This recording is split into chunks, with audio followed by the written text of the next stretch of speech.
Welcome back to Poetry and Politics. You know, when I open my mouth and I talk every day, and I tell the Jamaican people, what is JFJ?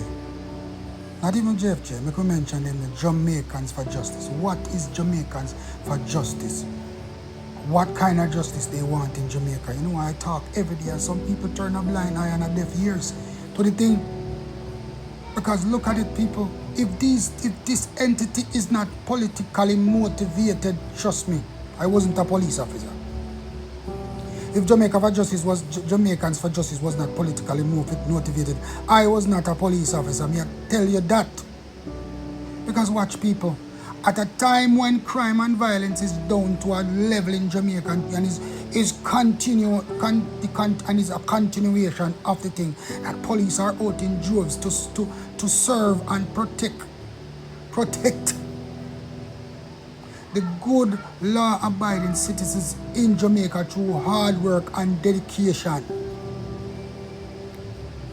These people come out now when a blue day is announced for the police department to support the police department in the good work that the police department has been doing for the country. And this woman and our supporters of criminals and criminal enterprises and criminal elements in our society comes out to protest. To protest, as usual, talking about police fatal shootings. But I keep on telling the people that every time this woman open her mouth and every time these criminal supporters come out and open their mouth, they have never spoken about the good law-abiding citizens in Jamaica. They have never spoken about the victims of the gruesome and heinous murders in Jamaica. They have never spoken about that. So look at it, people. Who are they defending? They are not defending the victims of gruesome crimes in Jamaica. They are defending criminals. They are trying to say criminals are victims. Criminals are victims of the police department. And to make it even worse, they are saying now that the criminals are victims of the Jamaica Labour Party. Just because they know the Prime Minister now is the sitting party now is the Jamaica Labour Party.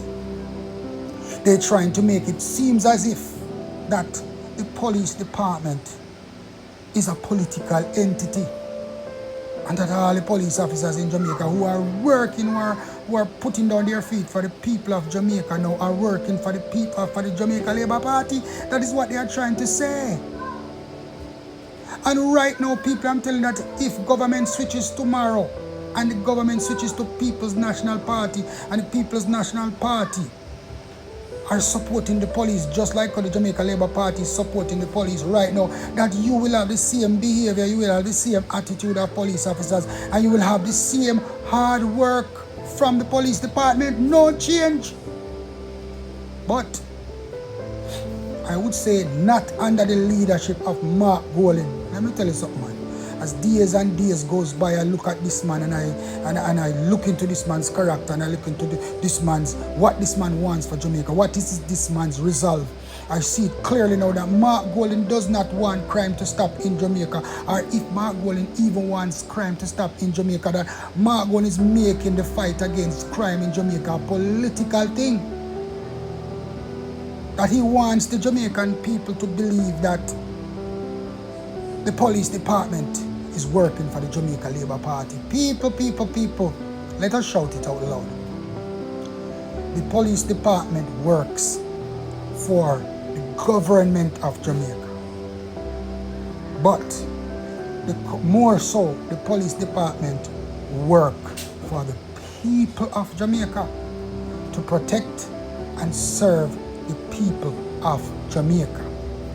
And when I was serving as a police officer, it was my intention to remove any criminal elements, to remove every criminal element out of the Jamaican society, whether prison or 6'6". You hear me say, people? I will repeat that. Whether prison or 6'6". And that is the mindset, that should be the mindset of every police officer in Jamaica. I tell you already, people, when I was serving, I was very emotional when it comes to my job. because I took murders seriously. I took crimes very seriously. And whenever I see a heinous crime committed in my police area, I took it personally. That I would not stop until I find that culprit and send that to prison or send that to meet its maker if it so happens that way, without any remorse. When I was a police officer, my work was like gospel. And whenever I go there and I arrest a man, yes, and justice is served.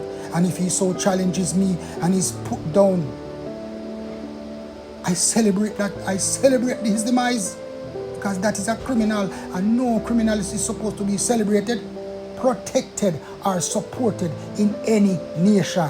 And any entity that supports criminals and criminals' activity must be removed from any nation. And Jamaicans for Justice is one of those entities that must be erased from Jamaica, from the face of Jamaica, because it does not take a blind or a deaf person to see and realize what is the resolve of the Jamaican for Justice. As soon as the police start putting on their foot and doing some good work, and the people of Jamaica start believing in the good hard, when we talk, the good hard working law-abiding citizens in Jamaica start believing the police officers in Jamaica, again, they take it to the street.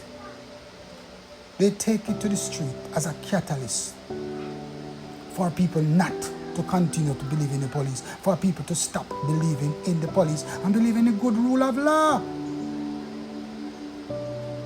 People, you know me already, and I don't care about politicians and I don't care about governments. When I was working as a policeman, all I cared about was the people in the community that I serve at large. How many murders are going to happen tonight? How can I prevent these murders? How can I stop these murders? And if so, if they are committed, how can I solve these murders? How can I find the culprits for these murders? How can I put these culprits away permanently for these murders? That was my resolve as a policeman, and even though I'm an ex-police officer now, it is my intention for the members of the Jamaica Constabulary Force that is left serving the people of Jamaica to continue along that line, and that is the line that the police officers are taking up. They're taking up the mantle to rid the Jamaican nation of the criminal terrorists that are in Jamaica, that are going around and making good law-abiding citizens uncomfortable. But here comes Michael Jackson and her entourage of criminal supporters. And again, them support is not even large. It was just a handful of them. What that shows you? That shows that Jamaican does not believe in you, Michael Jackson. So you need to step out and act as if the police is the bad of the society, like the police is the bad apple in the society, and that the police officers are doing wrong by doing their jobs. When a policeman arrests a criminal and send that to prison, that's the job of a police. When a policeman sends a criminal 6'6", that is the job of a police. That is how you deal with violent criminals, with violence. With violence.